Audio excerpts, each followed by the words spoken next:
Ну а в Якутске по улице Крупская произошел пожар в деревянном доме. Жильцы в одночасье лишились крыши над головой и практически всех вещей и документов.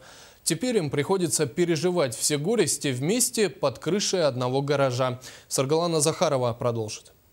В воскресный вечер жительница первой квартиры Александра Егорова вернулась домой из дома Арчи. В коридоре было неспокойно, соседи вновь ругались. Через некоторое время все стихло и прозвучал хлопок. А вскоре стало понятно – дом горит. Я открыла дверь, а там вот такое было. Огонь и дым шло 4-я и 3-я квартиры. К тому времени жители другого подъезда уже начали выбегать из горящего дома. Они бежали, оставив все – одежду, документы, ценности. Счет шел на секунды. На кону стояли жизни стариков и маленьких детей. Я быстро вскочила с кровати, дверь открываю, там весь дым уже к нам домой пошел. Получается, уже в коридоре все черным-черно было, ничего не видно. Я его то, что куртку сверху одела, а вот эти штаны, он-то и все, и выкинула их в коридор вместе с дочкой. Мы так перепугались, и этот пожарник кричит: выходите, вы горите. Я сперва-то ничего не поняла. Думаю, что такое? Давай хватать внучку, давайте одеваться. Дым очень большой. И думаю, что пожар уже где-то рядом.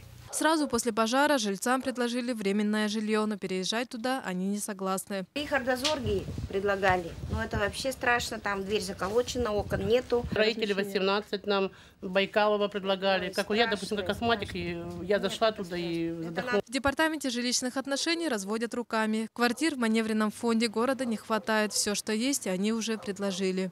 К сожалению, на сегодняшний день, так как у нас в городе Якутске отсутствует маневренный фонд, мы подбираем жилье только 3 семьям. Так практически все жители дома переживают этот трудный период в одном гараже. Семьям, прожившим в этом доме не одно поколение, не впервой сталкиваться с проблемами и решать их вместе. Тут же разместили все вещи, которые успели спасти. Гараж отапливается небольшой буржуйкой, которая греет, но и в то же время задымляет помещение.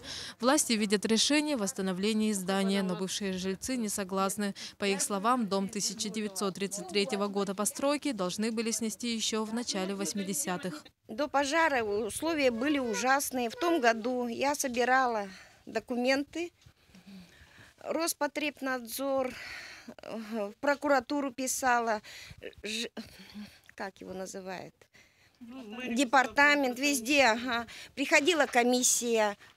У меня все эти документы сохранились. Дом написали непригоден для проживания. Все эти документы у меня есть. Парадокс. Дом, непригодный для проживания, сносу не подлежит. Более того, его хотят восстановить. По совету представителя департамента Дмиверии Колесова, для решения этого вопроса жителям необходимо обратиться с коллективным письмом в администрацию города. А до тех пор людям приходится жить в условиях сравни послевоенного времени, согреваясь теплом железной буржуйки и готовя еду на маленькой плитке. Саргалана Захарова, Василий Соловьев, НВК Саха, Якутск.